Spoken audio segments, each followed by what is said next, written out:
was a warm Sunday evening in mid-September. I was sitting on the terrace, looking up at the Sierra de Gredos, enjoying dinner and a glass or two of red wine with my good friend Chris Riley. We had spent the weekend on the other side of the mountains, hidden away in an ancient house in Avila, with 8 other people and dozens of books, reading and talking about what we had read. I could do that every year, said Chris. So we did. Since I live in central Spain and Chris is in Oregon, it's hardly convenient.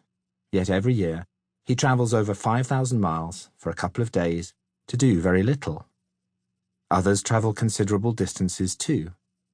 What is this about? It's about the power of a pause.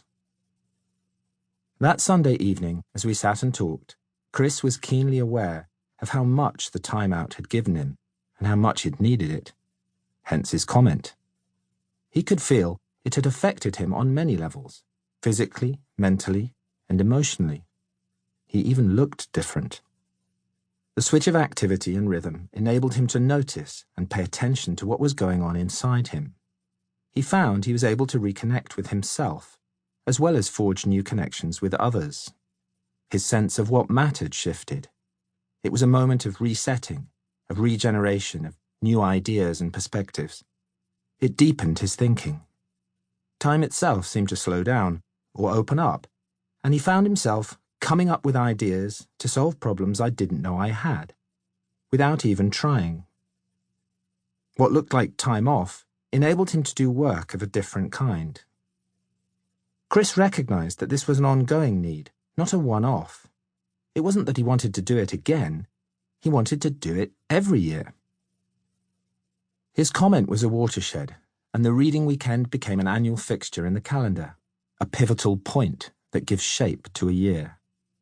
For Chris, it's a chance to examine his own thinking from a fresh perspective, in the light of new stimulus, to give his ideas room to breathe. There's anticipation leading up to it, and a period of synthesis following it. It might be just a weekend, but the effects are significant. Nonetheless, it had taken me years and a number of invitations to similar events to get Chris to come. The idea of stopping can be simultaneously attractive and scary. Even once he got here, allowing himself this short period of undirected time was not straightforward. I spent the first 24 hours watching my own levels of anxiety rise because I wasn't working on anything, he said. This is not unusual. The pressures and habits of everyday work and life can make it hard to pause for a few days, or even for a few seconds. A pause may be so slight that it's easy to forget, ignore, or skip over.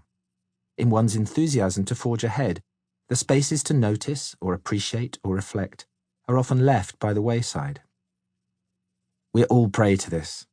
I can easily catch myself filling in the little gaps and spaces in the day, making calls or sending emails.